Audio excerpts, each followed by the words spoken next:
Dear colleagues and friends, welcome to Prelude, an interview series about opera produced for educational purposes by Atelier.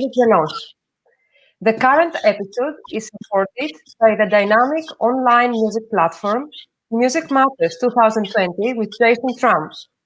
Its founder, conductor Jason Tramm, joins today the panel of interviewers from the United States of America, joining the two sides of the Atlantic. Welcome, Jason. Today, we are very honored to be hosting one of the leading mezzo-sopranos of our times, Professor Michelle Breedt. Welcome, Ms. Breedt. Welcome to Prelude. Thank you. At this point, I would like also to welcome AdE Creative Director, Mr. Sunny Boyd Ladla, and thank him especially for his help in realizing today's event. Hello, Sunny Boy. Sunny Boy, you are muted. We can't hear you. Hello, sorry. Hello, my dear. Hello. Hello. So, Michelle, we will call you Michelle because we feel that through your music we already know you and we love and respect you very much. So, with the first question, we will go back to South Africa, the place where you were born and grew up and started your singing journey. So, I would like to ask, how did you find yourself from South Africa in Europe to start there your career, in Germany specifically? Well, I was a young girl just singing, enjoying singing. Both my parents sing just as a hobby. And music was always in our house. And I was singing in the school choir. We had just moved to Pietermaritzburg, a new city. And it was the first day, and they called people who wanted to sing in the choir of the school. And I volunteered. I went in and we sang some song, and the teacher suddenly said, "Stop, who's that?" And a girl next to me pointed to me, and I thought, oh no, good heavens, what have I done? I've sung terribly, I'm going to be thrown out. And the teacher said, "Please come and see me in the break." And I was like, oh, what have I done? And then she started asking me a lot of questions and said, "Well, you will represent the school at this year's Ice Stetford." And that's where, in that moment, the birth took place of me as a singer. I had never ever known my own potential, and this lady had studied at the University of Stellenbosch, where I later studied myself, and she recognized something in me, and she awoke this dormant creature inside of me. And from then on, it was just music, music, music, music, music. I was 3 years before ending my schooling, and I started to take music theory lessons, did everything I could, because I was absolutely, I had put my mind on it. I was going to study music. And I landed up at the University of Stellenbosch, which is down near Cape Town, a beautiful, beautiful city. And I went to one of the most famous teachers in the country, Professor Nelly, we'll say Dutoit for all the international people. And she was the lady that gave me all the tools I needed to sing. She was absolutely amazing. I know Sunny Boy knows her or knew her. I have seldom met anybody else or heard anybody else with such amazing ears and such amazing knowledge of singing. And I was so, so fortunate in my life that she was my first and basically almost only teacher. I still have worked with some other people. We can discuss that later. But since I went to university, I remember standing in my first year and somebody said, "So you're here to study music. What's your aim?" And I said, "Well, I'm going to go overseas to sing." I mean, I was so innocent. I was so naive. I knew nothing of nothing. And looking back, I can almost just laugh. But somehow this desire to sing just grew and grew and grew. And the only way I could get overseas was to sing competitions. Because the South African rand, which is our currency, was so poor against all the world currencies. I needed bags of money to be able to go overseas. And I sang every competition possible. And I remember there was a conductor, Omri Hadari, from Israel, who worked at the Guildhall School of Music in London, and he was conducting the prize winners concert in Cape Town with the Cape Town Symphony Orchestra, and I was the prize winner, so I got to sing. And he said to me during the rehearsals, "What are you still doing here?" And I didn't quite understand what he meant. And he said, "You must get out of the country. What are you doing here? There's no future here for you." And he then helped me actually to get into Guildhall, and I could leave the country with quite a substantial amount of money because, only because I had a study place that I could prove that I was going to study. Because in those days, you couldn't just take money out of the country. The amount of money that you took out of the country was limited, and it was stamped in your passport, what your foreign currency, how much you took out. So this limited you totally. There was this invisible chain that would yank you back to South Africa. It was towards the end of the apartheid period, and it was a very tumultuous time, and a very, very I'm thinking in German now, an absolute time that just brand-marked into my soul and my mind, a very special time in South Africa to be able to help and fight for a liberation that was not there at all. So that's how I got out of South Africa. I landed up in Guildhall, studied a short while with Rudolf Pierney, because I was there, and everybody was saying to me, "What are you doing here? You've got to go and sing. You must go and sing." I still thought I had to study a postgraduate in opera and all sorts of things. And somebody said, "No, we're going to pay you out your money. You go back and go and audition in Europe." And that's how I landed up in Europe, and I landed up in the Cologne Opera Studio. And that's where my journey started.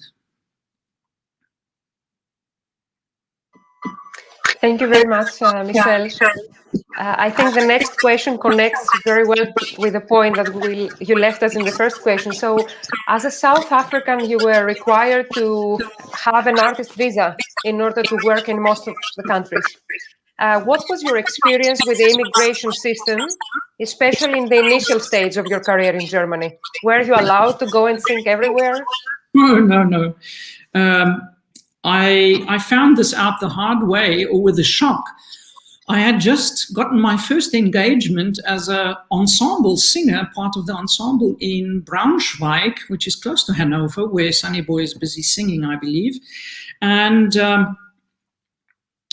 the theatre had gotten a call from the theatre in Lübeck saying, our Hänsel in Hänsel and Gretel has gone ill, and we have our premiere tomorrow. Please, could your Hänsel come up and save the performance? And the theatre said, yes, of course, off you go. And I went up there and basically walked out on stage from the taxi straight onto the stage. The orchestra was playing already. A correpetitor was standing in the corner trying to sing Hänsel. I walked out on stage and just picked up from where they were and sang. The next day, the man from the artistic bureau came to me with a very pale face and said, we have a great problem. And I was like, yes. And he said, well, actually, you're not allowed to be singing here. And I went, my theatre gave me permission. I'm officially, I can sing for you. He said, no, in your passport, it's stamped that you can only sing in the city of Brunswick. We've had to go to the minister to get special permission to have you sing here today. So it was a quite an awakening for me, and I realized that I was in Germany and I was singing, but I was handcuffed. I could only sing in the city where I was, and I couldn't, like a lot of people, just jump in here, jump in there. I remember Salzburg called once for me to go and sing, and I couldn't because of this limitation. And then it was very difficult to get visas, because I needed a visa for the air I breathed, because South Africa was being sanctioned from all sorts of sides. And of course, a lot of people were extremely unfriendly towards me because I was a white South African. I remember an officer throwing my passport back at me, sort of at my chest like this in London, sort of saying, "Yeah, you stupid racist, get out of here." And really going through some terrible experiences. It was quite painful to go through these experiences. And I just gave up after a while, trying to explain to people that I wasn't what the outside of me was. And then later, I had to prove that I worked in Germany every year. I needed a contract from the theatre to be able to go to the Bureau of Residency and prove that I had worked every year in Germany. And only after 5 years of uninterrupted work, I got a visa to stay in Germany. So my first years, I was totally caught up in Germany, in the city, but I learned a tremendous amount. That's where I learned a lot of my roles. I sang in the ensemble. I had a very good conductor, was our chief, Stefan Schultes, was on a very high musical standard. Braunschweig is a small A house. And I really had the opportunity to sing things up and down and down and up, because I was the only mezzo in the ensemble. And I really had to do absolutely everything possible. And that's where I really learned a lot of my trade. And learned the German language. And so I was very thankful in a way before I then was allowed to spread my wings. Thank you so much, Michelle, for that. I mean, I can relate so much to everything you're saying. So since we're talking about this, you just mentioned that you were in an ensemble and you've done so much. Do you believe and do you advise young singers to do go ahead? And this is just a small question before I ask the big question I want to ask. Do you believe and trust that and that young singers should go and join ensemble to learn repertoire? Because there's a lot of misconception that we don't like ensemble because we tend to be put in so many productions and all that, and so many young singers don't understand that going in an ensemble might help. What is your advice on that? I can only speak from my experience. I found it to be the correct thing at the time. I had to learn so much about stagecraft, still learn from the professionals that were singing around me, guests that came in, to watch them, to see how they paced themselves in big roles. And I mean, I had the opportunity of singing Cherubino like 60 times, over a period of time. And you realize you learn a role differently when you get to sing it more than once and get to sing it under all sorts of circumstances. You might not be feeling so well that day. Then you have to go out there and sing in any case. You might have been singing something totally different before the Mozart, say now a Hänsel, which has different feel in your voice, and then the next day you have to sing Cherubino, and you have to learn, and with all these circumstances, you have to learn to cope. So it's not just the question of learning roles, which is, of course, a huge factor, is going to learn your role. And if you get a theater that gives you good roles, that is worth a tremendous, tremendous amount, because you're going to learn your roles. You're going to have also the opportunity to sing that role in all sorts of circumstances, which if then you go and sing it on one of the world's big stages, is going to give you such a foundation, because almost nothing's going to be able to throw you, because you've lived through it all already. Yes. So that when you get to the big ones, you can totally relax and say, been there, done it. No, I know what can happen. I know what can't happen, and I'm fine. So I would have truly advised young singers before sort of going, I want to be this freelance artist. I don't want to be held down. I'm going to go and just make my debut in Wiener Staatsoper. I would advise against that until you've got a tremendous amount of experience, or you must really be super, super, super, super, super, super, super. I think if you speak to most singers, everybody started out with they needed some experience. Yeah, that's so true. Well, I would love to also touch a very big subject that you're very passionate about, types of mezzo-soprano voices. what is your opinion on the misconceptions that mezzo-sopranos can't sing high notes, or as I've been seeing around, you've experienced some singers switch from mezzo-soprano to soprano and vice versa. What is your take and your advice on that? Because we do work with young singers most of the time. Some of them, they just think that this is what they are, but really they don't know what they are. As a professor as well, what is your take on that? Phew, this is big. Yeah. It sort of, the mezzo gets or has through the years.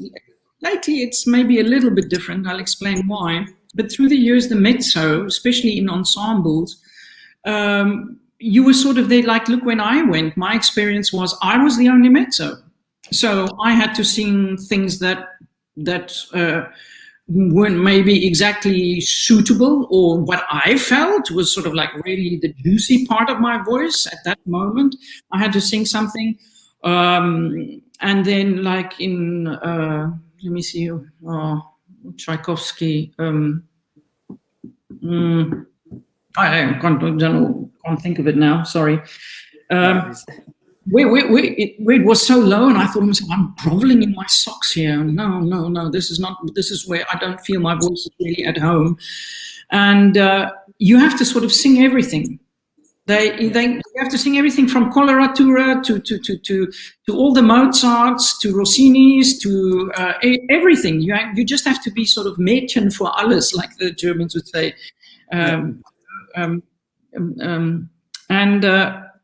That's not true. I feel very strongly that there are different mezzo-sopranos, just like there are different sopranos. You're not just going to engage one soprano for an opera house and expect that one soprano to sing absolutely everything. No, you'll have your high coloratura that's going to sing the Queen of the Nights, you know. Yeah. Then you're going to have your lyric soprano that sings the Paminas, and if you're going to cast a heavier Pamina, that will sing Mimi in La Bohème or something. And then you're going to have your soubrette, your very, very light soprano, you know, for all your operettas and despinas and whatever. But the poor mezzo lands up, can you do everything? And mezzos also somehow all expected to have this like very low voice. And I'm like, no, not really. Who says so? Listen to the name, mezzo-soprano. Mezzo-soprano. So I'm actually a type of soprano. Haha, here is the clue. I'm not a contralto. I'm a sort of soprano. And this you could hear in the Rienzi, where we started out. That's very, very high roll. Yeah. A soprano can sing it. I mean, I'm singing high B flats and B naturals. And, you know, with the, you know, so to be a type of soprano, but what does this mean? Okay, mezzo. People also get confused as far as the timbre is concerned. They always expect mezzos to sound like Elena Obrazova, you know, big, heavy, dark voices. But that's not true. You know, you listen to somebody, let's see, Joyce Di Donato, a colleague now. Joyce has a very light timbre to her voice, very light. If I didn't know her and know her voice, and somebody brought her to me and said, okay, listen to this voice, and she was singing some, say, Mozart, and not all the coloratura stuff, I would say, oh, sounds like a nice soubrette, yeah. Because the color is so bright. It's a very bright, sunshiny type of timbre. You know, and then you might have somebody like a Teresa Berganza, which is also on the light side. And then you start getting different shades. Then you start getting an Agnes Balza, you know, and then you get going lower. Then you start really getting the big, heavy, darker mezzos that go into your heavier red wines, like your Obrazovas and things like this. Contraltos, the really low voices of the female voice, is one of the rarest things you can find. If you find a true contralto, like Podlish, there's Eva Podlish. Eva Podlish, yes. I mean, then you hear what a true contralto is. But a lot of people expect mezzo-sopranos to sound like that. for some strange idea that all mezzos have to sound like, like these big trucks. But it's not true. You get different types of mezzo-sopranos like you get sopranos. You get your coloratura mezzo-soprano, the one that sings all the Rossinis. That's absolutely ideal for that sort of repertoire. Then you'll get your typical Mozartian, Straussy type of mezzo that sings long lines and sort of type of retro, being a type of soprano. Yeah. And I feel that there's not sometimes enough definition as far as this goes. Fine tuning. I mean, if you look at all sorts of other voice types, you're going to get the gradation that's allowed. But the poor mezzo, you sort of just lump summed. Yeah. So what makes a mezzo-soprano a mezzo-soprano? It's the question. Not that we cannot sing high notes. Good heavens. We have to be able to, if you sing Adalgisa, you have to be able to sing a high C. And you sing, Norma will sing a phrase, and you will sing a second phrase with a different text, but exactly the same music, like I Capuletti Tecchi as well. You're singing exactly what the soprano sang. It's the color, the timbre, that might be darker than the sopranos. But you have to be able to sing high notes as well. Yeah. The difference is we don't like to stay up there all the time. It's the question of tessitura. Yeah. Not so much of the color of a voice. As I say, you have just as many different types of colors in a mezzo-soprano like you have in a soprano.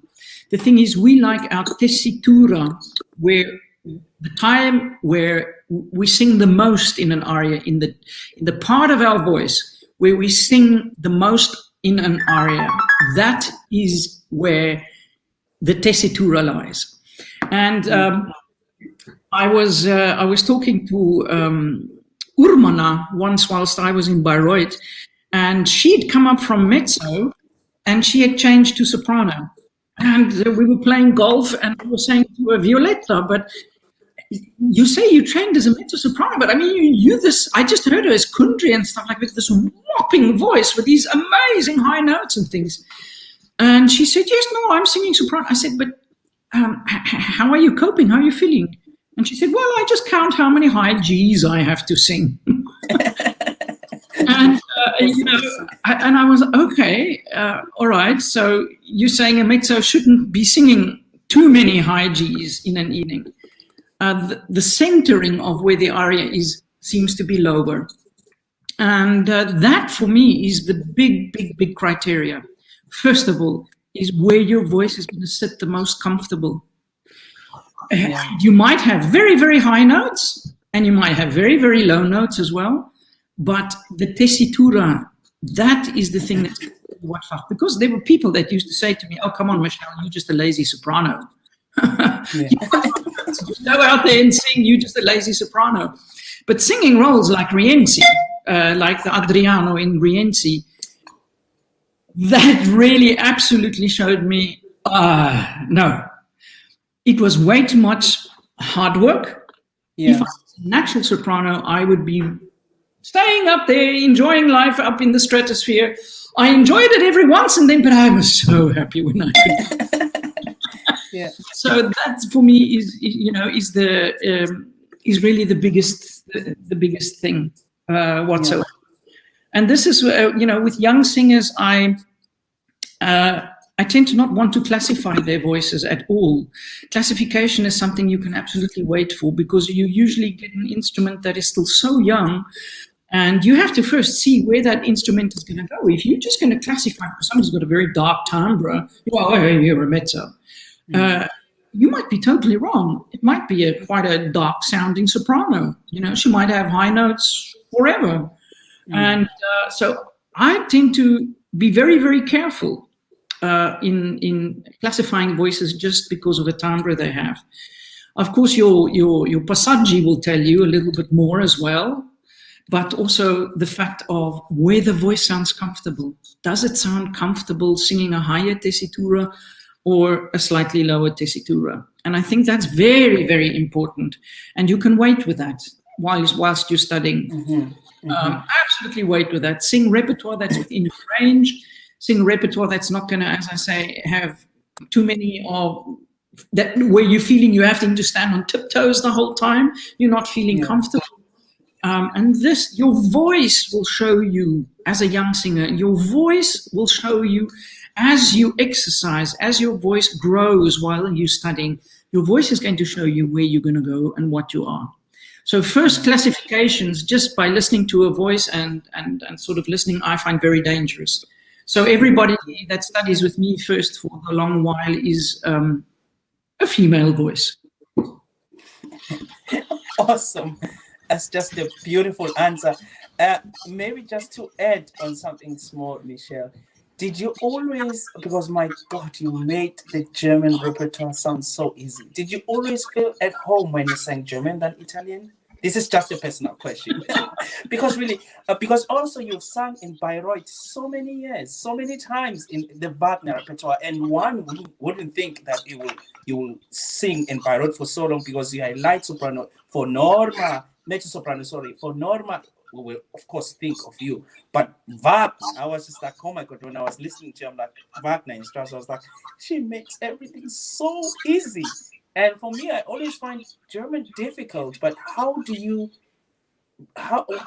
is it that you do to make that German with the line, with the legato as you do with Italian? How do you balance the two? Well, the thing is not to try and think of it as being different from Italian, first of all. Mm-hmm. Vowels are vowels. Yeah. Mm-hmm. You might have some particular to German, and you might have some particular to French, or some other languages might have different vowels, except the 5 big cardinal vowels, A, E, I, O, U. Mm-hmm. But the thing is to try to sing everything, all the vowels as clearly as possible. And also not just singing the vowels clearly, but maintaining an acoustic legato. And this means that the acoustic that you are putting out for one vowel has to have the same impact on an audience when the second vowel comes, when the next vowel comes. For example, if you're listening to the radio and something's really on the station, say, good evening, ladies and gentlemen, nice to have had you, you don't want any static. And this is what a lot of people don't realize. They sing a good note and the public go, oh, I hear the voice, lovely. And then all of a sudden, they're not very clear with their resonance shaping. And then it goes, because the resonance is not working. And then you might have another vowel where it's working. And so your audience is getting an interrupted signal the whole time. And this is what people don't realize. That is what legato actually is an uninterrupted acoustic signal. Mm-hmm. And of course, the things that interrupt us as singers are consonances. And the aim of the game is to learn to sing your consonances as quickly as possible, get them out of the way as quickly as possible so that the shortest amount of time is spent on them so that there's almost not a heard gap of sound from one vowel to another, so that the acoustics of one vowel sounds like the acoustics of the other one. You'll hear the consonant, but the consonants for me are like washing pegs, where the washing line is your breath, and the clothes you're hanging up is your vowel. So you hang up your clothes and you put on washing pegs. These are your consonances. Consonances ride on the air, just as the vowels do. But the consonants don't break the line, they ride with. But what do? Is they define the clothes. If I just take a pair of long pants and I put one washing clamp on it and I just let it hang, from a distance I won't necessarily be able to tell you that that's a long pants. But if I take 2 washing pegs and I hang it, it defines what I'm hanging. And consonances are there to define the vowels or the vowels so that we can understand words. Yeah. That thing which is so special to the singing voice, which no other instrument has, is the language. And this is where people have to learn to try and trick out the consonants. Somebody once said to me, well, this is the old actor's trick. And I said, no, what do you mean? This is before I went to Bayreuth to do my first Wagner role there in 2000 to do the Magdalena in the Meistersinger for Nuremberg. I said, well, you take a wine cork and you put it between your teeth and you talk against this wine cork. You speak and you let your tongue work very hard. And then you take away the cork and it's going to be so much easier. But please, one thing is very important. Do not drink the wine beforehand. Only drink the wine. You have to become very virtuosic with your consonants. But, Italian is also not that easy. You also have your double consonants, But, like battere, where the sound stops.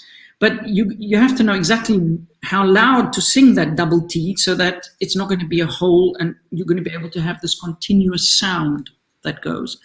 And as I said, you have to find your primal vowel in a word.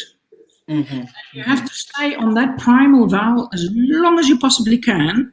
And if it has a diphthong, the diphthong comes just at the end, before the next consonant or before the next vowel. Yeah. So it's choosing and being very clear about your vowels. What vowel is, if it's an A, the Vater. I'm not going to say Vater, as a lot of people do. And when you try to talk too much, this is where you become like a Pac-Man and you chew things up and things don't sound legato, and that's when German can sound very as if you're chewing it. But it doesn't have to be that way. Absolutely doesn't have to be that way. So that's how I approach it in a nutshell. Michelle, thank you so much for sharing your insights. So amazing. Thank you for the reverence with which you presented your teachers and your mentors who've inspired you along the way. As you've become that teacher and mentor, how have you successfully managed to combine an international singing career with your teaching? Yeah, well, I've sort of taught my whole life along. There would always be colleagues that, even did in the ensemble, we'd start talking about technique and then somebody would say, yeah, you sing that piano there. How do you do with that? And I say, well, okay, fine. Let's, next time we're busy both practicing up there, just come into my room and then I'll show you. And then people from the chorus would start coming and saying, oh, I hear you're teaching. Would you mind to teach me? And then some colleagues would come and say, I'm having problems there. Do you have any ideas how I can fix this? And so I have been teaching all the time. I only about in, 2015, I think, 14, 15, got called by the Hochschule, the university in Munich. They had a post going and asked me to come. And I went and presented myself, but I said to them, look, I've just come out of courtesy. I said, I can't really do this because I'm singing such a lot. And if I would teach, I would take my responsibility of teaching extremely seriously. How am I going to teach a class of 10 or 12 students when I'm away on a big production? How is this going to be possible? So I said, look, I as much as I find it amazing and wonderful that you've asked, and I would love to do it, I could only do a half, maybe if I'm well organized, maybe a half class. And that was it, and I left. And I thought, well, some weeks went by, and I thought, well, yeah, it was obvious. I had told them no. I had seen basically, thank you, but no, thank you. And then I got a letter saying, we would like to offer you half a post. And this was Wolfgang Brendel's post. Wolfgang then went to America. And he only had a half a post. You see, the full post was for a mezzo-soprano. They were looking for a mezzo-soprano. And the only way they could get me to come was for a half position. And then they said, well, to hell with it. She's not a baritone. It should actually be a baritone in his place, but we just get to take it. Well, that's fantastic. Who better than someone who's on the great stages of the world to inspire the next generation of artists? What do you enjoy the most about working with young singers? Oh, man. I enjoy the fact that I learn from them. I'm constantly learning more from my students than anything else. I enjoy the inquisitive nature. I enjoy the moments of that's how it works. Okay, I've understood. Those are so precious because it's like the birth of something new. You're always there when something is being born for the first time. And it's such a privilege and it's such a beautiful process. You know, I mean, I know how this works, how that works. There are no surprises in a way, you know. But when the kids start learning and they start developing and growing, and to watch this process from the little plants that grow and grow and grow and grow, I'm just so privileged. It's a very humbling experience, and it's a very special experience to be part. And it's a tremendous, tremendous responsibility to take part in the forming of a talent, and not just a talent, because you land up having bigger conversations in a certain sense sometimes, and you also are helping somebody shape the way they're going to work one day, their work ethics. And this might start to affect other things as well. So it's a great, great privilege. And I absolutely adore working with young singers because, you know, if you work with pros, you know, sometimes they become very impatient because you still here trying to explain something and they're like, yeah, but when I lift my soft palate, and you're like, we're getting there, just give me a... You know, they sort of jump out ahead of you because they're more trained and they know where certain things are going. And I'm like, yeah, let's not run before we can crawl. It's the crawling part that you're not doing right. That's why you can't run. You have to step up to crawl again, and then you might find your feet again. So that's, you know, the difference of working with pros. Sometimes they tend to get ahead of themselves, and because of their knowledge and things like that. But with students, it's this discovery process, learning new things, and with them coming with shiny eyes and saying, "Oh, I've just discovered how my passaggio works." I think once that light bulb goes on, it's so exciting. I'm a teacher too. I just love that journey of discovery. And do you find that teaching makes you a better performer? Well, it makes me a more aware performer. I don't know if a better performer, but I'm far more aware of what I'm doing, you know, because I hear my own voice saying to me now, be careful, you're coming up to the passaggio, keep it nice and slender, don't add up any weight here, or else I start hearing my voice in my ears like I'm telling my students to. It makes me more aware of things, absolutely. I'm very much aware of technically what I'm doing because it's something I'm working with directly. I hope it makes me a better performer. I hope so. Thank you so much. Thank you, Jason and Michelle. Since we are speaking for young singers, how can recent graduates jumpstart their career? Do you think that competitions would be a good way, for example, as you also tried yourself? We're living in such a different time and age as to when I was a young singer, like 30 years ago. Today, you have to be present on all the social media. Now, I'm dating myself. You know, in my beginning, we didn't have cell phones. We didn't have, you know, everything you have today. There was no internet. You have to be present. You have to just bombard people with who you are. First of all, this seems to be the thing. You have to get your name out there. People have to recognize your face and your name. Put out some recordings of yourself. Make some good recordings of yourself. Just put it out there because people browse. And not just people. Those people are sometimes casting directors. Believe it or not, casting directors browse around in the internet. And they might just, happen upon your recording. And then if you don't have other information of yourself out there, like a web page or whatever, with information of how one could reach you, you might lose an opportunity. Competitions are special. Competitions are special things. Competitions aren't for everybody, I have found. It's a means to an end. I sang so many competitions because I was a poor student and I had no money, and the only way to get money was to sing competitions. It was a total means to an end, and I vowed the day I came to Europe I would never ever sing another competition, and I never did. No matter what, I never did. And competition has a certain personality, I think. You've got to be a type of personality that can switch it on like that and switch it off like that. You've got to be somebody that can absolutely perform in the moment and be on the spot in the moment. If you're somebody that sort of needs, a time to get into things, competitions might not necessarily be your thing, because you get a chance. And that chance in the beginning is your first round, where they do a lot of sieving out. That's where you've got to make your biggest impression.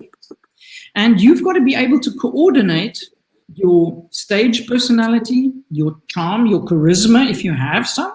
Hopefully, if you've been blessed to being born with charisma. I think charisma is something you're born with. I don't think it's something you can help it along, but it's not something you can really create if you don't have it. And be technically so secure that you can sing your aria in the middle of the night, standing on your head. If somebody wakes you up and says, sing this aria, and you'll just go on autopilot, auto drive, and sing it. But also with a chance of wanting to take risks in the moment. Being so secure, but also wanting to go for that something extra to sort of like swim free from the rest of people, to really throw your heart and soul into the thing. And that's not always possible for everybody to do. It's very difficult. It's not easy. It's a very difficult thing to do. And competitions are also, depends who the jury is. You can have the same singers and have two juries and you get two different results. Competitions are good if you can win them, because then you get the spin-off effect. I have a young singing now with Sunny Boy, a young student of mine who won the Vinyas competition. And I mean, the spin-offs have been amazing because she's won this huge competition with, with so many things that come with it. It's like an extra spotlight that suddenly just, in a mass of people, just lights you up. And that can give you connections to theaters, to agents, because agents come and listen. In dance listen, usually through the press, it will go through the press. So-and-so won this big competition, won the Belvedere, or won the Vinyas, or, whatever. And that, of course, gets you to swim free. But once you've swum free, that's not where it ends. You then have to really swim. And then you've got a certain pressure behind you, because you've got to prove that you're as good as you are to have won that competition. So immediately you're going to have a wave of pressure behind you to go out there and prove I am as good because I won the competition, and I have to show that. And that's where you can get, there's some people that cope very well with that, and they just bloom, and they can really take it. And then I've seen some people go under with that. Not everybody that wins a big competition makes a big career. That's what I'm trying to say. And there are lots of people that don't win competitions at all that make very big careers. Yeah. I'll never forget being a young student in South Africa, and it was the big UNISA competition, and Renee Fleming was singing in the competition, and I fell in love with her voice. I was like, oh, this lady has the most beautiful voice you could ever imagine. And she was in the lead section. She wasn't even in the opera section. And she didn't win, but look who she is now. So, you have to know the risks when you are going to do a competition. And you have to learn to not take the results too personally, both ways. If you don't make it, that doesn't mean that you're a bad singer. Please, for heaven's sakes, no. It's maybe just that the jury say, no, preferred for the repertoire, you sang a darker voice or something, and that influenced them. It's not to say that you were a worse singer than the singer before or after you. And so it's, and also if you win the competition, don't think, oh, cool, I've arrived. Haha, I've conquered the world and I don't have to do anything else anymore. That's not true as well.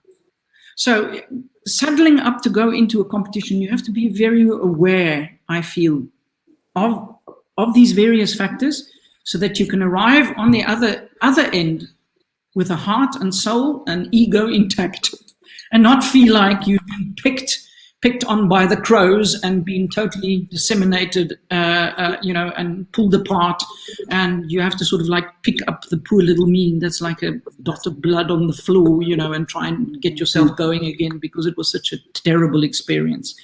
You have to know not to take competitions too seriously. Without rejection in competition specifically, but since we spoke about this, how do we deal with rejection and critique in general? After auditions, competitions, how do we face the next day? Okay. Something I tell my students is there are 3 things, and you have to memorize these 3 things, and it's going to be true for the rest of your life. It's going to be true for quite a lot of things in your life. And these 3 things is true for everybody. You're going to find people in life that are going to love your voice. Oh, they fall in love with your voice. They just think you are the best ever. There are going to be people who go,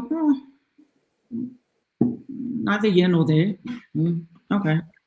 And there are going to be people that don't like your voice. That's it. It's like there are people who will like you as a person, people who are apathetic towards you as a person, and people who don't like you as a person. Yeah. And this is also for the very famous singers. You can get a bunch of tenors together and you can say, one will go, oh, I love Pavarotti, and the other one will say, oh, no, I can't stand Pavarotti. Domingo is far better.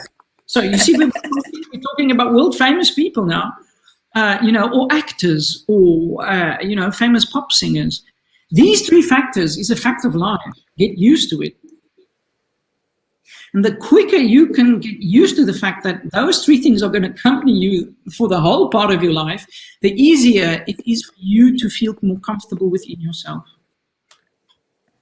and to work with rejection. So if somebody rejects you, you go, okay, fine, that's your opinion, but I know there are people that like me. You might not like me, but so-and-so and so likes me. So the market is big. The market is very big, and you will find the person that's going to fall in love with your voice. So be patient and don't necessarily be trodden down by everything you hear. Now, of course, critics can really hurt one, especially when you're young and you've sung your first big role and you rush out to get all the morning newspapers. And the crits aren't as good, or might not even mention you might mention you in one word, the warm mezzo, or the honey sound of the tenor. They're just throwing in an adjective, and you've been singing like 5 hours on stage, and you go, okay, so I'm worth 1 adjective. But the rest of you, what you're talking about, the orchestra and the direction and everything fills your newspaper, but I'm worth 1 adjective. Things like that can hurt. And this is once again where you have to put things into perspective. There are really not that many people that really know about singing. People that are writing critics and things like that, they don't really know that much. I know a couple of very big name critics, and I know some of them personally over the years because I've had various interviews and things. And when I talk with them, I interview them afterwards. They get to interview me first, and then I put them on the spot afterwards. And when I've put them on the spot afterwards, gently but kindly, you realize how little they know actually. But they basically like the public sitting out there, hearing it, giving their personal opinion. Because if they had to really write, well, the tenor, navigated his passage, or the F there wonderfully. Or, you know, the Count singing in Marriage of Figaro, the F sharp at the end was brilliant. The vowel color had a lot of squillo and everything. First of all, they don't know what all those things are. And secondly, your reader is not necessarily going to know what they're talking about. So they can't really go into a lot of detail. This is sort of trying to be nice to them. But they don't also really know that much about the voice. They are just judging what they're hearing. If they like it, they like it. If they don't, they don't. It's a personal opinion. And a lot of these people haven't studied arts or music at all. They usually are linguists because they write. That's their main. First of all, they are writers. They are linguists. They might have a passion for the arts, and they've maybe studied visual arts or something, but maybe not music, but they get to go and do all the critics because they land up in the arts department of the newspaper, and then they have to go and crit an opera. So put it into perspective, people. If your singing teacher comes to you and says, then I'd be very sad. And then I would know, oh, there's trouble. I did not do well. But then I can go and ask that person, okay, so tell me exactly what didn't work. And there you're going to get the right information to be able to help you. So be careful to whom you lend out your ears. Thank you very much. That's so true. I'm just going to go to the next question. This I will ask you as a professor. In your own opinion, with the young singers, since you're working with them a lot lately, where and what do you think young singers make a mistake in terms of choosing the right repertoire that they should be singing at this point in time?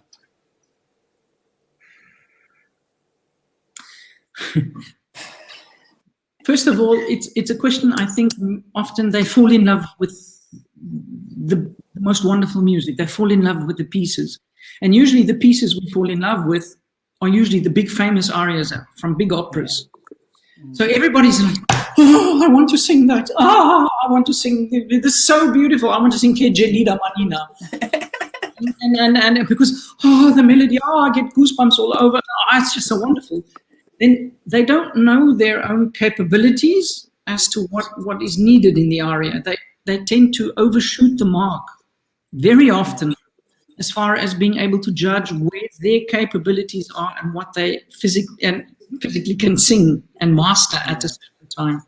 So you're always going to have to sort of rein them in, which is terrible because I always feel like a party pooper, you know, sort of going, oh, sorry, I have to burst your bubble. I have to burst your bubble. No, sorry, you're not going to be singing that now. You're going to go to sing Caro mio ben. And then they sort of look at me and go, and I say, Caro mio ben. The day you can sing that as beautiful as Pavarotti when he was a famous singer, then we'll talk. You think Caro mio ben is easy? Now bring it and we'll see. But it might not be that sensational melody that everybody's sort of going for. So they tend to want to do that. They fall in love with all the big classics that everybody loves. They want to do that, of course.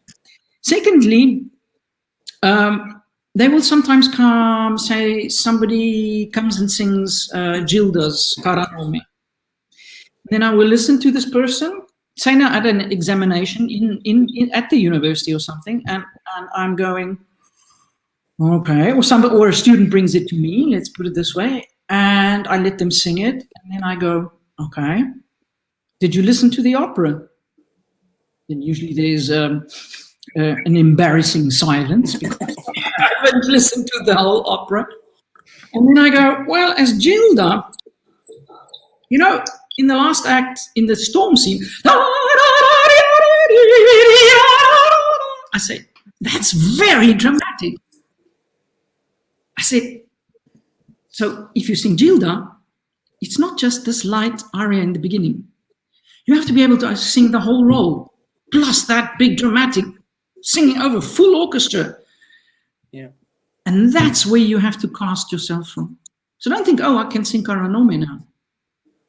Can you sing the rest of it? It's like when people also come and do a Marguerite's aria. And they come with these small little voices and things, and then I go, obviously they haven't heard the big trio at the end. So they have no idea what's waiting for them. So it's a question of sometimes using famous arias, but not in context. Sometimes I will, within the four walls of my studio, I will allow them to sing the aria because they can learn something about it, because the aria in itself is maybe not dramatic.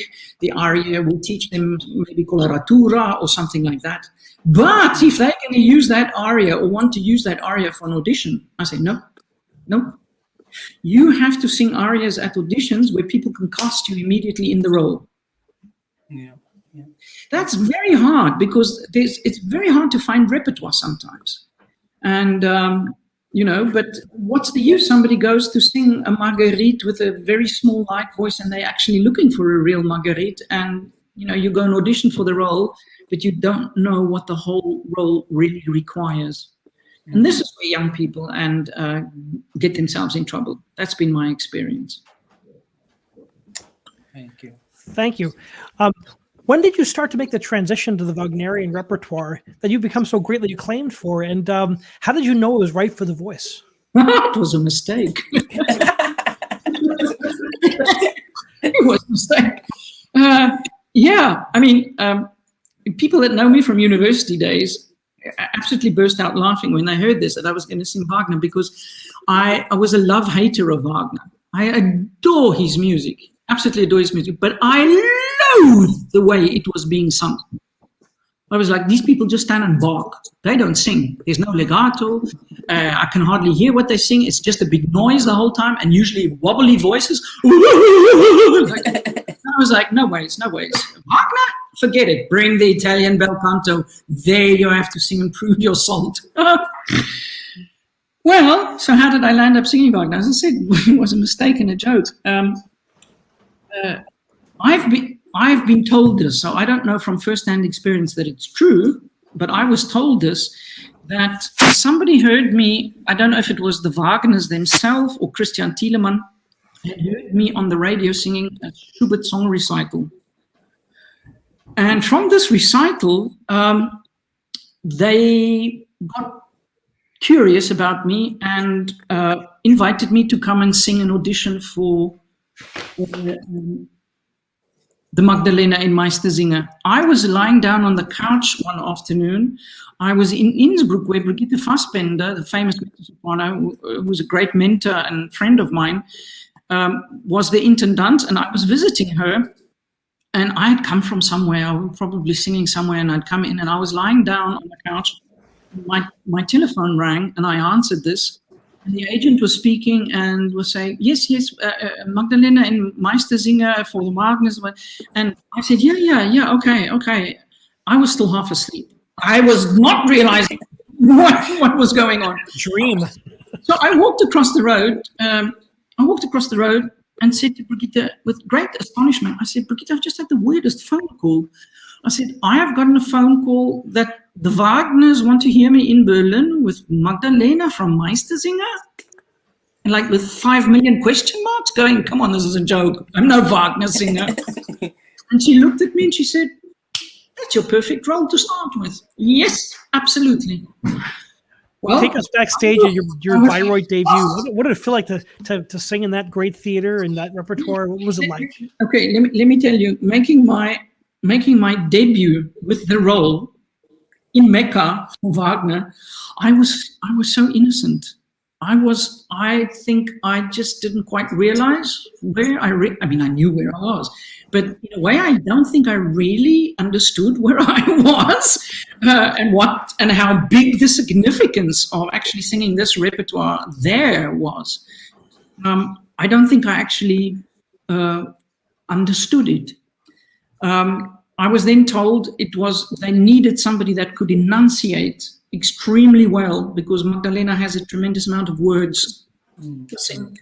And that this was one of the things that they wanted because of my clear diction. And also, so I landed up going to Berlin, and in the house, there were like 4 people, and I just walked out there in jeans and a t-shirt, because I was like, oh, come on, this is the joke of the year, meet Wagner. Okay, but I'll go for the fun of it. And I had learned the first scenes of, but I didn't even memorize it. I went out there with such chutzpah, put down my music on a music stand, and said to whoever was in the public, okay, the pianist and me are going to sing 5 people for you now. The pianist would always sing in, Stolzing and all the other voices, and I would carry on singing. And then there was silence afterwards. I had finished, and I was like, yeah, okay, fine. So now you've heard I'm not a Wagner singer. It's quite obvious, people. And Christian Thielemann came on stage, and he took me, and he said, please come with me. And I was like, okay. Walked into the auditorium, and there sat Wolfgang Wagner. I got quite a shock when I saw him, because it's almost like you see Wagner himself. He was there, his wife was there, and his daughter Katharina were there. And they were like, thank you very much for the audition. Yeah, yes, very nice. And Mr. Wagner looked at me and he said, well, yes, gel. He used to sort of do this. When Steve was talking, and he was, gel, ja, sehr gut. Ja. Magdalena muss eine junge Frau sein. It has to be a young person. And I was thinking, just sort of, yeah, okay, yeah, thank you. And then he looked at me and he said, gut, Sie kommen nach Bayreuth und Sie singen es. The only thing that sort of thing I could say, because it was towards the end of the year, was, oh, thank you, what a wonderful Christmas present. I walked out of the opera house in a total daze, walking down the stairs into the U-Bahn. I'll never forget it. I picked up the phone and called Brigitte and said, I'm making my Bayreuth debut. I'm going to Wagner. And that's how it started. And I finished singing and that was Christian Thielemann's debut that year as well. So I was there when the magic happened. I saw it happen. And I thought that, well, that was it, that was it. And then all of a sudden, it was New Year's Day. I was in Vienna and my phone rang early in the morning, 1st of January. Who the heck is this? Could only be my family. And I'm like, hello? Ja, Michelle, Frau Wagner here. Yes, Frau Wagner. Wish you a happy New Year. Ja, wir wollen, dass Sie Fricka für uns singen in der neuen Ringproduktion. And I'm going, wow. I was just totally run over. And there I had to debut the role of Fricka in Bayreuth with Christian Thielemann. And as I say, I don't think I ever actually knew what it was all about. And 14 years later, after singing there for 14 years later, I sang then Venus in Tannhäuser, I sang Brangena in Tristan and Isolde. Over more years, I sang there for 14 years. I think I only realized afterwards what it was like. Wow. What an incredible story. And your legato makes that Wagner so beautiful. So thank you. Thank you for the compliment. Thank you for the... And thank you for the question. And thank you for the answer, of course.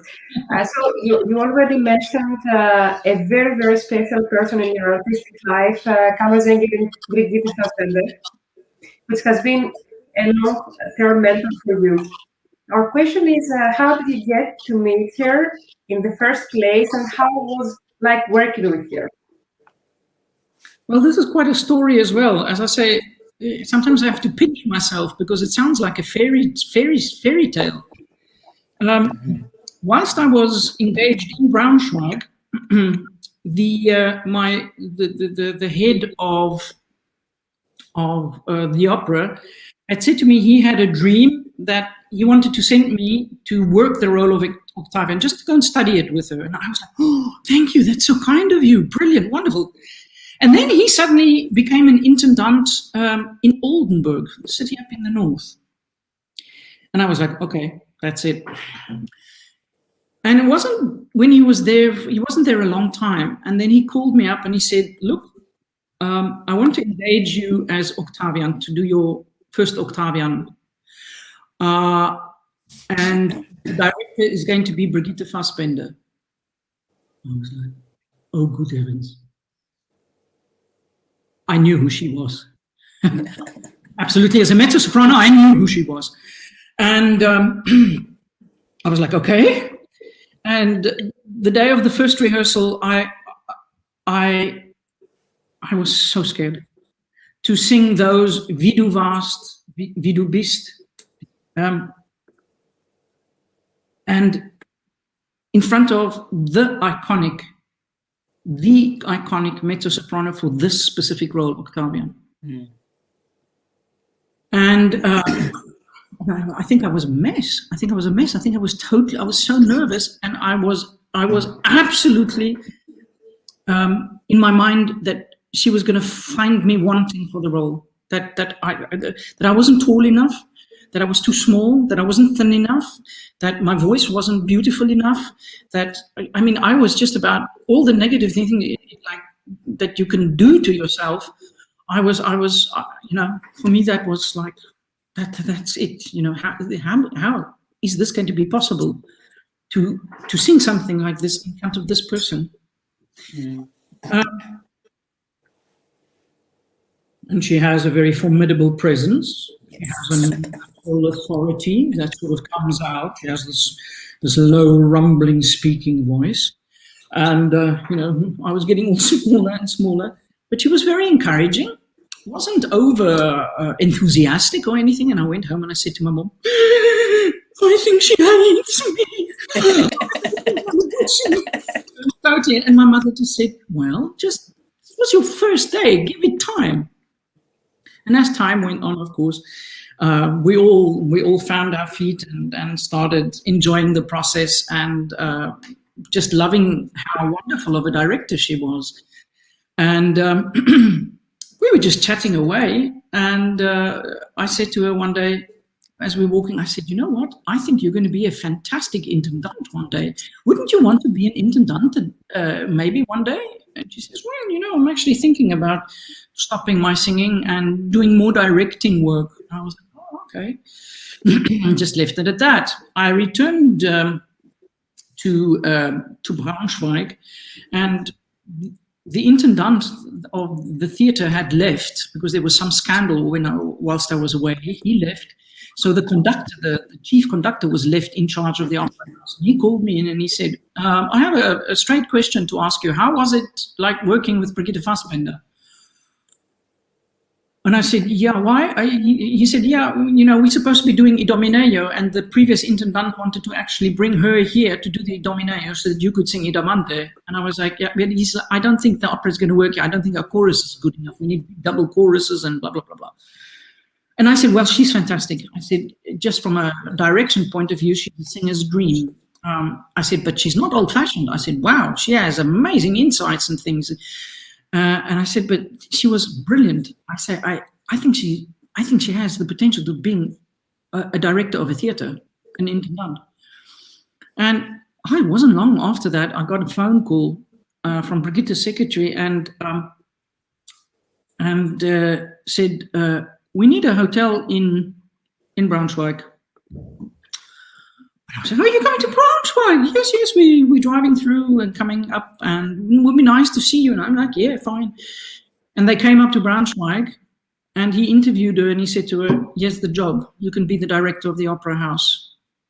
And so she came to Braunschweig for 2 years, just after my first 5-year stint there, and I was just on the verge, and she said to me, she said, Michelle, you've got to leave. You've got to get out here. You've got to fly. You've got to start flying. And I said, yeah, but my passport, and she said, stay with me for 2 years whilst I'm here, the director. You will get good roles to sing, and any guesting work that comes up, I will make possible for you to sing. Oh. I mean, that was a dream. Plus, of course, I could work with her vocally. And so this is how our paths have crossed. And they kept crossing. And when she was intendant in Innsbruck, she used to say to me, okay, I'm calling in all my friends. She would call Juliana Banzer. She would call me. She would call some other well-known singers and say, okay, I'm doing this now. I think it's the first time for you to try out your Brangena. So how about trying it out in Innsbruck, a couple of performances? Or would you like to try out your first Eboli? Or, you know, or things like that. Or to Juliana, you want to try out Fiordiligi? And so she had, in the old theatre tradition of where singers used to go to smaller theatres and try out their big roles first before they went to the big major houses, she started up this type of tradition again. So I landed doing quite a bit of work for her there as a friend. But I mean, she used to direct, and it was brilliant. It was brilliant. I enjoyed her productions so much that, you know, sometimes working in very big theatres, I would stand there when I redo some of the repertoire and go, oh gosh, what a terrible production. Yeah, the one I did was just streets better. And we've stayed friends, and we've become very, very good friends. I mean, she's such an amazing person. She's a writer. She wrote her own biography. She's a poet. She can rhyme anything. She's written libretti for musicals. She's a painter, a sculptor. She's an intendant, and she's a singing teacher. I mean, she's just this amazing artistic person that has this amazing energy about her. So I am so fortunate to have really got to know her. And, you know, that she's now not just like a mentor. When I did my Venus, I said to her, I'm doing my Bayreuth debut again with a new role. Would you please come and listen? And, you know, she would come and she would tell me things afterwards. Like, oh, yes, you're so right. Okay, I must remember to do that there. And, you know, it's just been an absolute honor and such a privilege to have her in my life. And now I have the dearest and most precious honor of being a friend of hers. Oh, wow. That's wonderful. You know what? I feel so proud that I've worked with her, and I've also worked with you together. And I always come to you when I'm in trouble. You know this story. So, Michelle, as you've recorded so many CDs or lead CDs as well, in songs as well. So my question is, do you think this art of lead has been neglected? And would you advise young singers to really study singing lead? Because, I mean, I remember in my days when you came to Cape Town to do masterclass, I was one of those who sang a lead, and everybody was singing KG Maninas and all this. And you kind of like gave me that, till today, I will never forget. You came and kissed me in my cheek when I sang the Tupistiru. You were like to everybody, this is how it should be. This is what you all should be singing, not all the big areas. It was a shock to me because, you know, I was just this small boy, insecure then, and I was just like, no, and you just lifted me up. And right after you, Renee Fleming came, and really you gave me that courage. Would you suggest to young singers to really pay attention to sing lead? And would you say, is lead helpful in songs, all in one, helpful to sustain technique for young singers? I did a lot of recordings, yes, but I only did two solo discs of lead and song. Because there's just not a market for it. This is the tragedy today. There's not a live market for it either.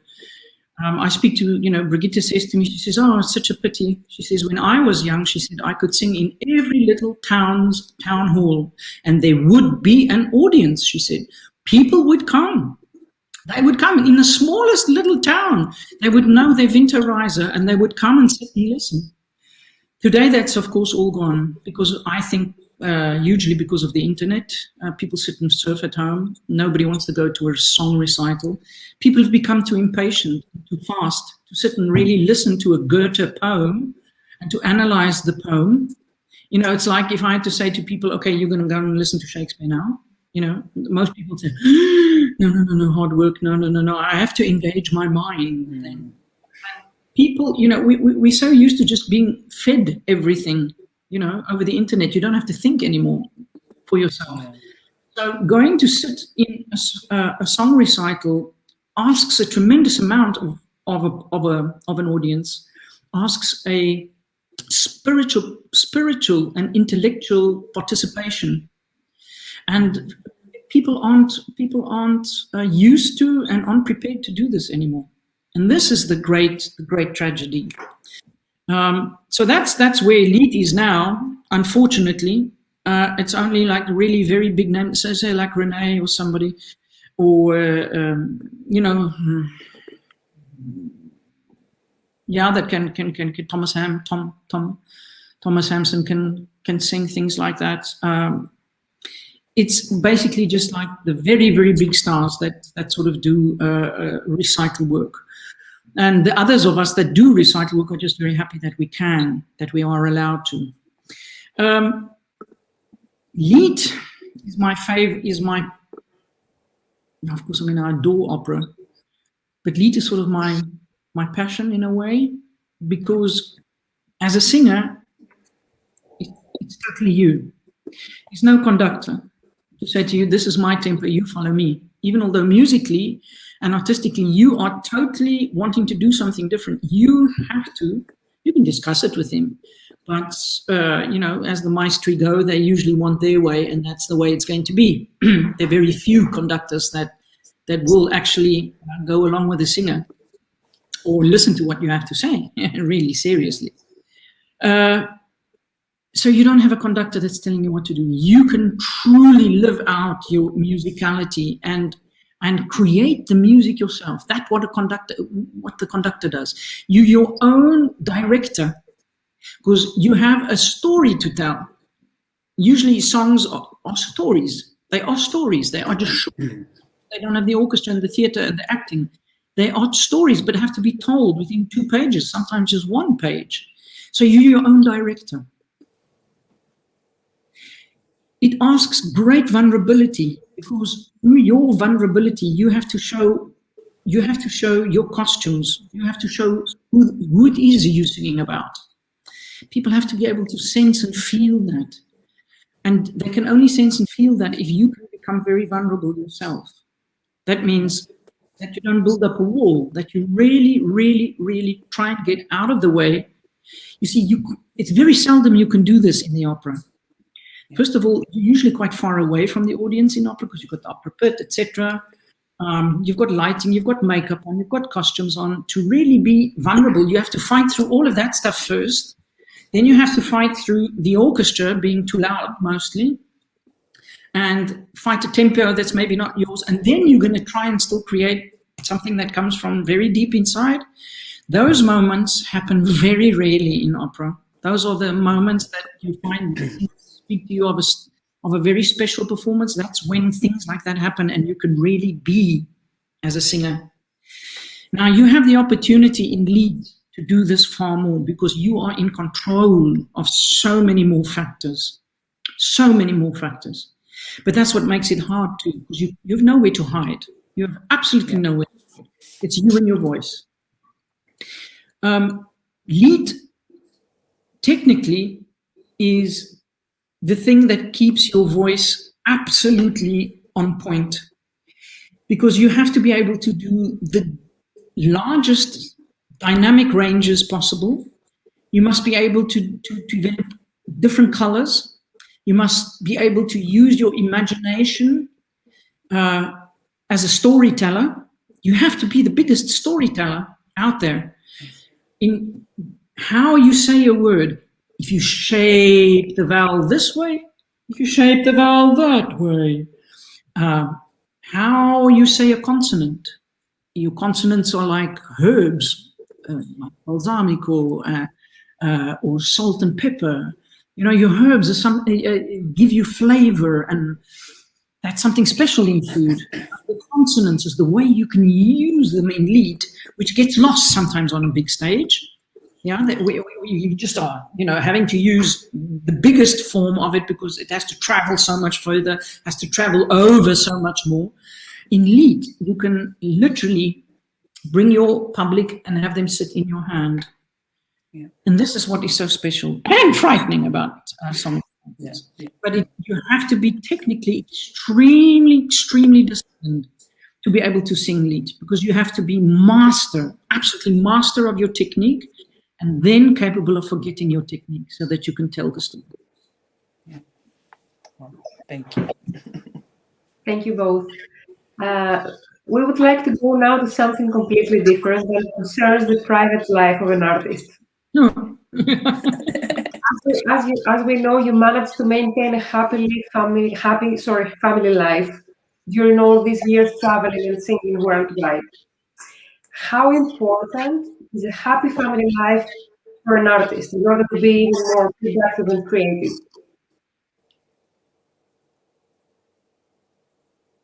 I think it's very important. I think it's like, the saying, every strong man has a strong woman behind him somehow. Yes, every strong woman should have a strong man behind her as well. Let's just be fair. It's sort of something like that. We travel, especially if you're going to freelance, you travel a tremendous amount. There were times I would pack 2 suitcases at home. I would literally come home, land, just put the suitcase there, throw everything in the washing machine, take the next suitcase and leave on the next thing. You land up staying in other people's homes for months, sometimes 2 months at a time. You very seldom are at home. So there were times when I came home where I felt like a stranger within my own walls, which was very strange. It's a very strange feeling. When I go, oh, what? I didn't even know I possessed that thing. Oh, wow. Got some surprises too, because you just forget. So always being somewhere else can make you have the feeling of, give you an instability. You can feel unstable. Oh, I'm thinking German, English. Unstable. So it's of utter importance that you can go back to your roots, to people who know who you are, to people you don't have to pretend anything to people you don't have to act anything for. You might be sitting after a performance with a splitting headache and your fans are coming and you're busy signing things, and everybody's saying, yeah, wonderful, thank you very much. And you're just going, I wish we just get home. I just want to go home. But you can't. You have to be friendly. You have to be nice. Yeah. So people that stand behind you is that place you can go to where you can let your hair down. And that is so important, because that's what's going to give your batteries a recharge to be able to go out there again and do it all again. Because if you travel around a tremendous amount, you get lonely. I'm not going to say that you don't. There are only so many museums you can look at in a city once you've been through them all. I know. I was in Paris once, and I'd been to all the museums already. I was like, okay, so what am I going to do now? Go up and down the Seine? There's only so many books you can read. So many movies you can watch on Netflix after a while, so many walks you can take and everything, and then things start to repeat themselves. And you can sort of lose contact with normal life in a way. You feel very isolated, or I used to feel that way sometimes. And it can get very, very lonely. And then it's very difficult. You can sometimes fall into depressions because your personal demons come to visit you sometimes. And you can really spiral down if you're not careful. So having that connection to people who are totally honest with you and can call you out on things as well. This is very important. That can say to you, oh, come on, you're not the singer now, because people sometimes put singers and artists up on pedestals and things like this. And they get this sort of different view. They don't see you as the person, you the artist and everything. But you need those people that bring you back down to earth and say, hey, you're talking to me now. Own up. That stay real. That is so important. So I feel absolutely you need be it your family in general, just a family, big family, the more the merrier. Be it a spouse, if you're lucky. I admire my colleagues who got married in their lives, because I saw so many people get married as artists and then just not make it. They just diverse because of the lifestyle being so difficult, always being in different places, and people just growing apart because they're not sharing and not being there for themselves. I have a student who's married, and she's also all over the place, and he's all over. They both are singers, but I see they're making such a great effort to be with each other, and I find that wonderful, because that's the only way it's going to work, is to make an effort to always see each other, talk to each other, be with each other. My magic was, I have a furry little friend on 4 paws, and this cat just adores flying, adores driving in cars, adores trains, just adores traveling. Most extraordinary.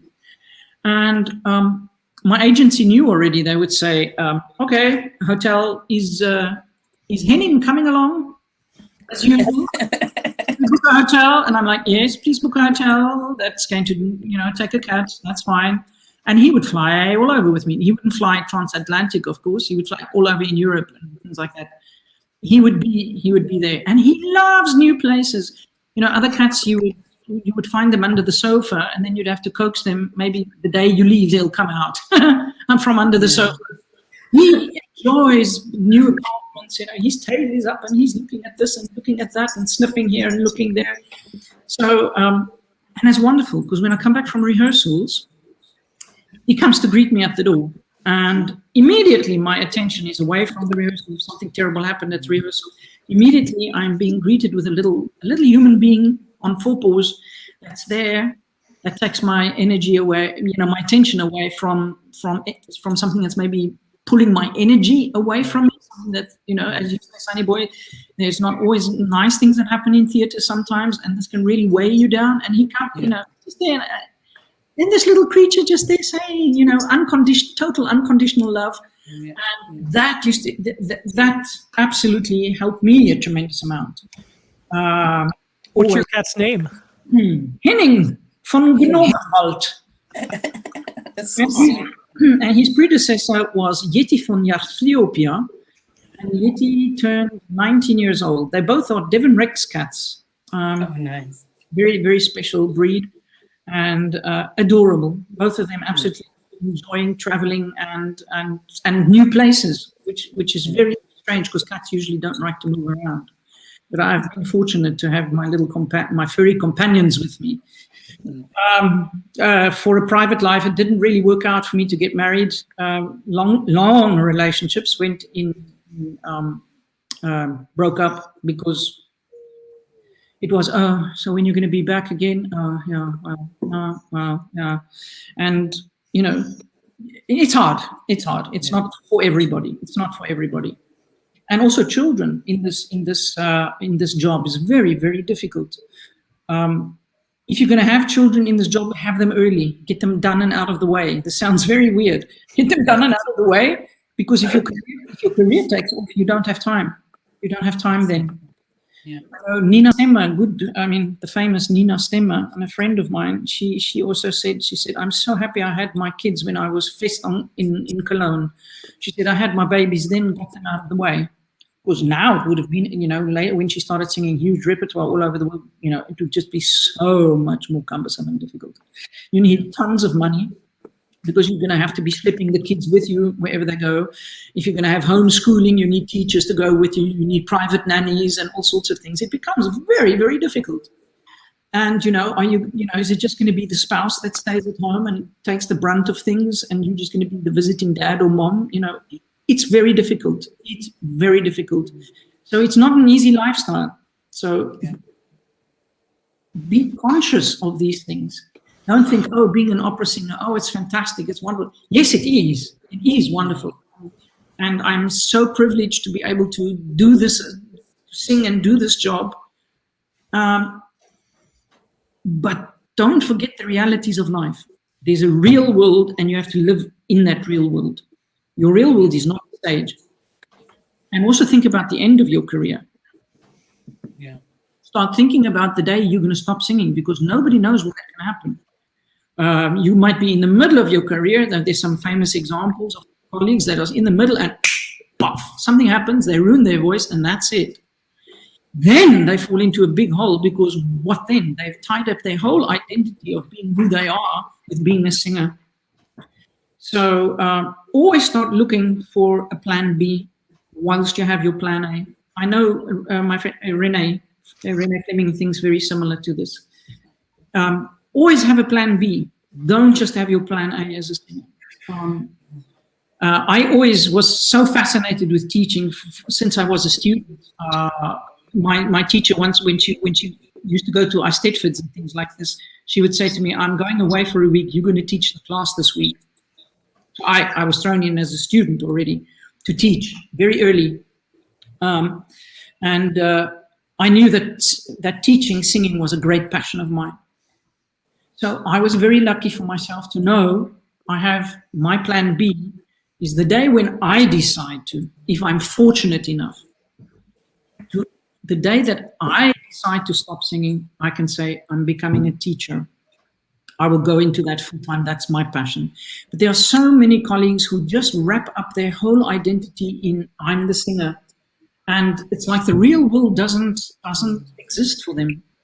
And they wake up with such a shock when all of a sudden, their career's at an end. Especially women. I want to really say that, people don't talk about these things. But, women tend to, just think about it. Women sing, you notice people, and then all of a sudden they disappear. They become invisible. At a certain age, women become invisible because, first of all, we have a different biology than men. Women go through menopause, and that menopause can wreak havoc on some women's voices. Some singers just have to stop. Their career just stops. They just can't do nothing about it.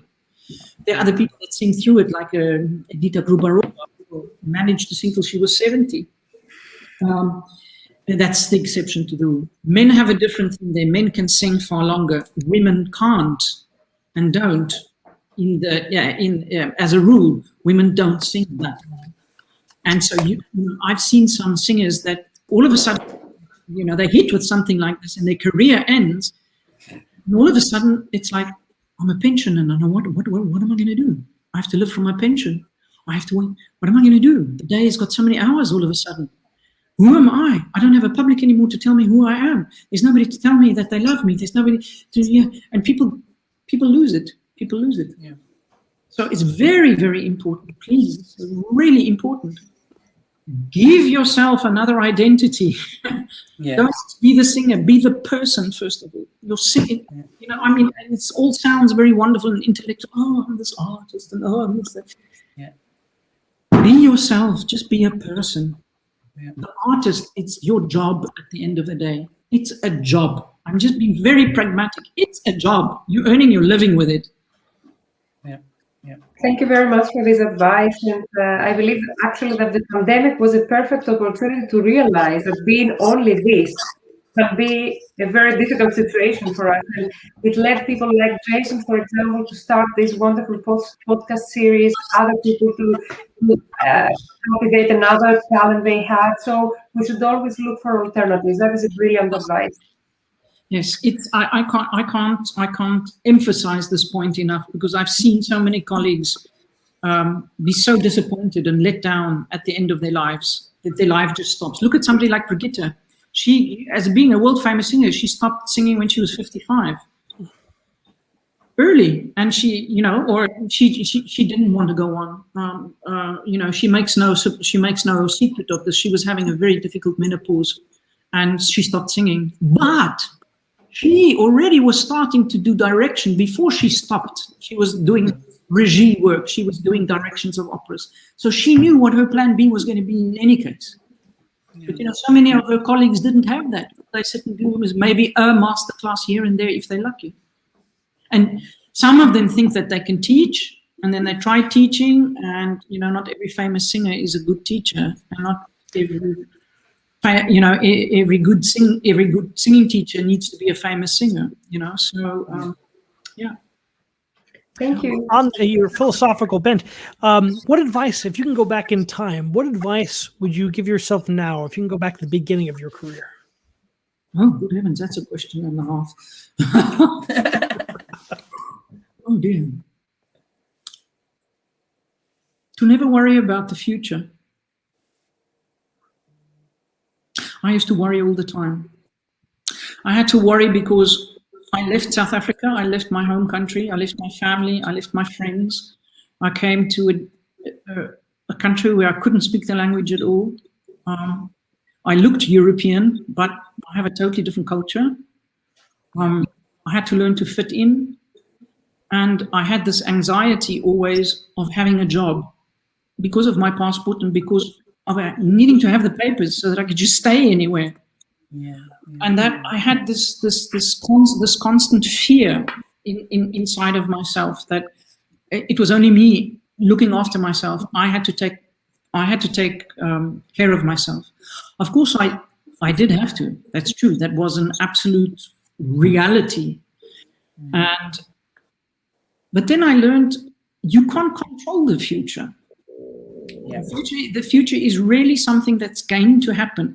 If I knew then what I know now, first of all, I would not have dreamt that I could have a career that I have had and what I'm doing.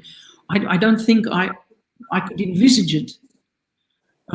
It's a dream of every singer to be able to sing, but I didn't even know what is a big career or whatever. I was really very, very naive and innocent. But just to know, life goes on. It does and has to. No matter what's going to happen with you, it's going to go on. I'm a person of faith, and I've had to learn in my life. There were stages where it wasn't important to me, or not that important. Let's put it that way. It was always there. I grew up in a religious house. My father was a minister of religion. He's passed on, unfortunately. But I learned that my faith, something very deep inside of me, the core of me, I had to find that. And the day I found that I got a total peace in myself, and I stopped worrying about the future. That was one thing just like that I can say. And another thing I could say is never to give up, no matter what happens. Never give up. You don't know what's going to happen tomorrow. You just don't know. Oh, wow. Thank you so much. Nice way to end this wonderful conversation. No better way. Oh my God, that's amazing! Really, what a beautiful interview. Really, thank you so much, Michelle. Really, we appreciate everything. You're most welcome. You're most welcome. Another important thing that I feel that I need to say for young singers, this is going to sound very hard, but you have to give yourself a cutoff date. Yeah. If things haven't started happening to you, say, by 30, you have to say, okay, this job is not for me. It's not going to work. Unless you are a huge dramatic voice or you're a tenor. Tenors are very lucky. They're rare creatures. Yes. So they never have to worry about work. But if you're sort of like the run-of-the-mill mezzo-soprano like I am, there's huge competition. And if you don't start making it at a certain age, stop. Take a reality check. Don't chase a mirage. Don't chase a mirage, because I've seen people get so unhappy with this as well, and it's hard to be that realistic, and it's hard to be that hard, but I think it's very important. Yeah. Thank you very much for sharing your wisdom from your heart. We feel that your experiences, the beautiful canvas of your life with us was really precious. And we also wish you from the bottom of our heart to have a continued success in your life and in your career. Thank you very, very much.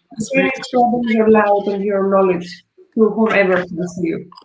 Thank you. And it's been a delight speaking to all of you. I wish each and every one, Maria, Jason, Sunny Boy, I wish each of you also blessings and all of the best for whatever you are doing and planning to do. Thank you so much. And I hope to see you soon in Hanover with Carmen. We are singing. Sorry. Try to get there if I can, Sonny Boy. Yeah. I definitely will. I definitely will. Yeah. Thank you. Thank you, Professor Breedt. Thank you, Jason. Thank you, Sonny Boy. A big thanks to our audience for attending once more. And please stay well and creative and healthy until we meet again next week with a special guest. Goodbye. Bye-bye. Bye-bye.